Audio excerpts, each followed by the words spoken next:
Mula sa bayan ng Muntinlupa, lipad naman tayo dito sa bayan ng Bulacan, dito sa San Miguel, Bulacan para sa ating episode ngayon dito sa Misa at Mesa, ang parokya ng Diocesan Shrine of Saint Michael the Archangel. Dahil itong ating episode ay para sa pagdiriwang ng kapistahan.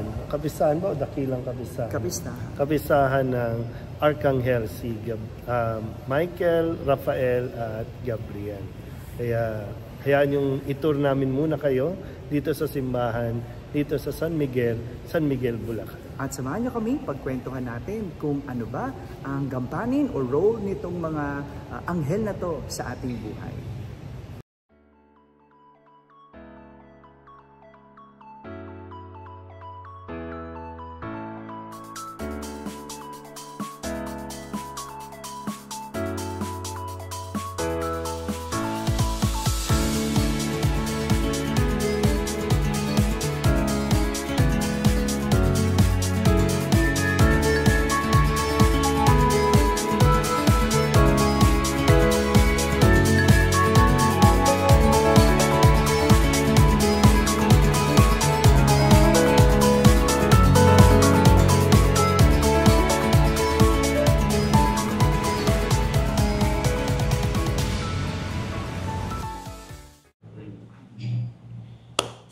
Okay, welcome muli sa ating episode ngayon ng Misa at Mesa. So matapos nga tayong magbiyahe ng 3 oras dahil sa ulan at traffic, pero narating natin yung simbahan na binisita natin, nagdasal para sa episode natin. Ngayong kapistahan ng Arkanghel, Michael, Gabriel, and Raphael. Oo, Father, kanina galing tayo sa Diocesan Shrine of Saint Michael the Archangel. Dito yan sa San Miguel, Bulacan. Yes, so parang siguro ito yung nila, town church, because kinuha rin isa yung pangalan ng town sa patron ng simbahan. At mukhang luma din, no? I mean, yes, matagal na. Matagal na yung simbahan. 1800 pa yung simbahan. At hanggang ngayon ay nakatayo pa rin. Pero makikita mo talaga sa setup, no, na yung probinsya setup. Yes. Nandun City Hall, nandun yung plaza, nandun yung simbahan. At sentro talaga ng town. No? Makikita naman natin, handa na sila sa kapistahan. Marami na rin mga paratilyo o nagtitinda sa labas ng mga ng simbahan. At yun po yung dahilan kung bakit yun yung ating pag-uusapan ngayon sa ating mesa dahil nga kapistahan ng Arkanghel. Yan. Father Douglas, masyadong yatang malapit sa iyo ang mga Arkanghel. Bakit nga ba? Ay, siyempre dahil ako po ay kasama yung aking mga kapatid na pare. Naordinahan kami September 29, 2012. So, 12 years old na kaming pare. So, ibig sabihin, yun ang inyong araw ng ordinasyon. Kaya malapit kay Father Douglas mga patron na ito, mga anghel na ito. Pero bukod doon, Father, ano bang pagkakakilala mo sa mga anghel na ito? Simulan natin muna si San Miguel. Yeah. Si San Miguel, siyempre kung magbabasa kayo ng Biblia, at kadalasan din yung image ni San Miguel ay yung tinatapakan niya at kumbaga tinalo niya sa laban ang isang demonyo, si Lucifer. So si San Miguel, siya po yung parang leader, no, ng lahat ng mga anghel na nakipaglaban doon sa mga anghel na nagrebelde sa Diyos. By the way, Father Douglas, Saint Michael or Michael derived from the Hebrew word Mikael, which means who is like God. So parang tumatayong katawan ng Diyos o parang Diyos, no? Which of course, katulad ng Diyos, defender of evil. Maganda yung salitang defender, hindi kinakalaban ng evil dahil kahit kailan ang kabutihan hindi kinalaban ng kasamaan.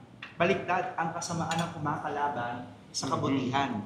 Pinagtatanggol ng kabutihan ang kabutihan para hindi manaig ang kasamaan. Gaya nga ng nagawa ni Saint Michael. no? Gaya ng kinukwento mo na tinalo niya si Lucifer. At sa ating buhay, no, nakikita ko to, naalala ko nung elementary pa ako, nung bata pa ako, laging ginawang imahe ng aking preschool teacher, yung guardian angel natin na lagi nasa tabi natin at meron din sa tabi natin demon, no? Evil o devil, no? Na tuwing gagawa tayo ng mabuti, no? Laging chini-cheer tayo ng angel natin. At kapag gumagawa tayo ng masama, tawa ng tawa ang demonyo, samantalang ang angel umiiyak. So, it's like that. Parang ganun yung imahe natin ni Saint Michael. No? Pinagtatanggol or defender of goodness against evil. Para bang kung mayroong mga tukso, mayroong mga temptation, yan. So, si San Miguel din ang pwede natin ding tawagan. Ano naman si Pangalawa, Saint Gabriel? si Gabriel naman yan. Famous naman siya na naririnig natin sa Annunciation story, no? Kung saan siya po ang nagatid ng balita kay Mama Mary, no? Kay Maria, na siya ay piniling maging ina ng anak ng Diyos. At hindi lang yan, hindi lang kay Mama Mary, of course, siya rin ang nagbalita ng panganganak o pagdadalang tao ni Elizabeth through Zacharias. No? Siya yung nagpakita. At hindi lang din yan, siya rin yung anghel na nagpakita sa panaginip ni Saint Joseph. Ayun. Na ito, kung titignan natin yung dalang balita nito ni Saint Gabriel. Kasi by the way, Gabriel came from the Hebrew word or Hebrew, which means God's power or power of God. At yun ang makapangyarihan ng Diyos sa atin, no? Yung kanyang salita.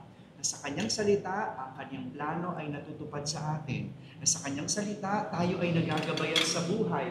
Kaya nga, kung ating pakikinggan ang salita ng Diyos, ang plano ng Diyos, nagkakaroon to ng kapangyarihan sa atin, at yung kapangyarihan yon magdudulot ng kabutihan, at yung kabutihan madadala tayo sa mas magandang buhay. Gaya ni Maria. O gaya ni Maria, ni San Jose, at saka ni Zacharias at Elizabeth. No? Bagamat hindi madalas kung ano ang plano ng Diyos, kung ano man mga sinasabi ng Diyos, hindi madali, pero sigurado ito ay tungo sa ikabubuti at kagaganda ng ating buhay. Yan. So, pangatlo naman ay si Raphael. Yan. Kung kanina binabanggit niya, si Michael ang nakipaglaban, si Gabriel ang naghatid ng balik. Si Raphael naman ang nagpagaling. Yan. So, kaya ang Hebrew, no, it came from a Hebrew word, God's doctor. Si Raphael. yan. So, mababasa niyo naman ang kwento ni Raphael sa kwento ni Tobit and Tobias. Tobias. Yes. Kasi nga, di ba yung walang, kumbaga sa gabi ng pagsisiping ng mag-asawa, bago pa si Tobias. Yan, bago pa yung honeymoon nila, ay namamatay lahat ng mga lalaki na napangasawa niya. Pero nung dumating nga itong si Tobit, yun, sa tulong ng anghel na si Raphael, binigyan sila ng instructions kung ano ang dapat nilang gawin. At si Raphael din, yung tumulong para manumbalik yung mata ng magulang ni Tobit. Correct. And at the same time, siya rin yung dahilan kaya merong asawa. Diba? Nakapangasawa. Kaya nga, no? So patron siya una ng mga pharmacists, ng mga doctors, patron din siya ng mga naghahanap ng pag-ibig. Oh? Yeah, nabasa ko. Dahil nga doon sa kanyang nagawa. No? Okay. So, Father Douglas, sa lahat ng ito, ano sa tingin mo yung nagawa ng anghel sa buhay mo? Kasi ako, no, alam mo naman sa seminaryo, pagka tayo ay nagna-night prayer, well, yun ang ginagawa natin. And of course, pati tayo ngayon, pari na tayo, pag nagdadasal tayo night prayer, we always call the intercession of the angels. Diba? Siyempre, yung ano talaga niya, ang kumbaga contribution niyan sa buhay ko, lalo na sa buhay papapari. Siyempre, yung guidance, no, whenever na medyo naguguluhan ka, you can ask and you can pray sa angels, no? Kung sino man, no? Alba, depende sa pinagdaraanan mo, sa sitwasyon mo. No? kung ano ba, kung medyo malakas ang temptation, naguguluhan ka, then you pray Saint Michael Yeah, para matalo ang evil. ma-depend ka dun sa temptation. Kung kailangan mo naman yung plano at ang gusto ng Diyos, no, you pray to Saint Gabriel. Kagalingan, no, may sakit tayo, no. Although mayroong iba pang mga saints, pero sa mga anghel natin, nandyan si Raphael. So, guidance and protection siguro yung talagang masasabi kong contribution ng mga angels sa buhay ko, no? Sa pananampalataya. Yes.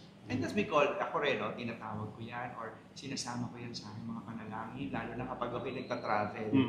No, pag ako'y sasakay ng aeroplano, after ko mag-pray, of course, ng Hail Mary, I always invoke the intercession of our guardian angels. No? Bago matulog, I also pray to the guardian angels. No? Naalala ko, tinuro yun eh. Isa yun sa mga una kong mga dasal na natutunan bukod sa prayer before meals.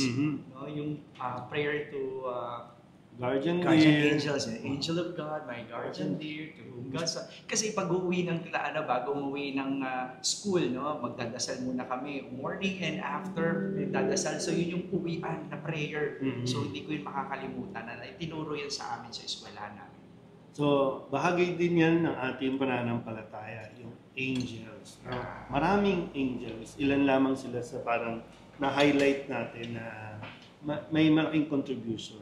So, nasa Bible din yan, nasa ating katisismo na itinuturo sa atin.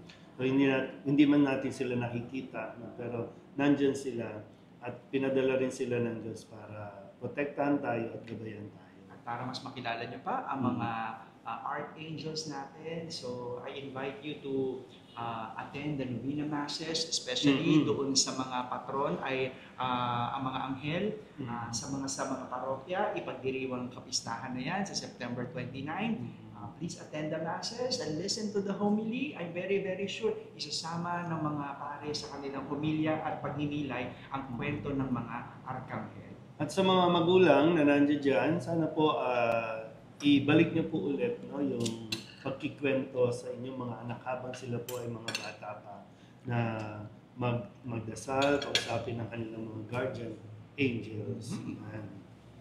Okay, so sana po ay nakatulong ang ating episode ngayon sa ating pong pag-unawa at pagkilala sa mga angels, lalo na ito archangels Michael, Gabriel, and Raphael. Yan, kaya muli po, samahan niyo kami sa susunod naming pamamasyal at pagkain din siyempre. Hindi pa namin alam kung saan, pero abangan nyo lang po, no, ang susunod natin. At paki-subscribe na rin, and siyempre paki-share nyo po ang ating YouTube channel. Yeah, Father Danichi Hui. And siyempre, Father Douglas Badong. Yan. Muli, ito po ang Misa at Mesa.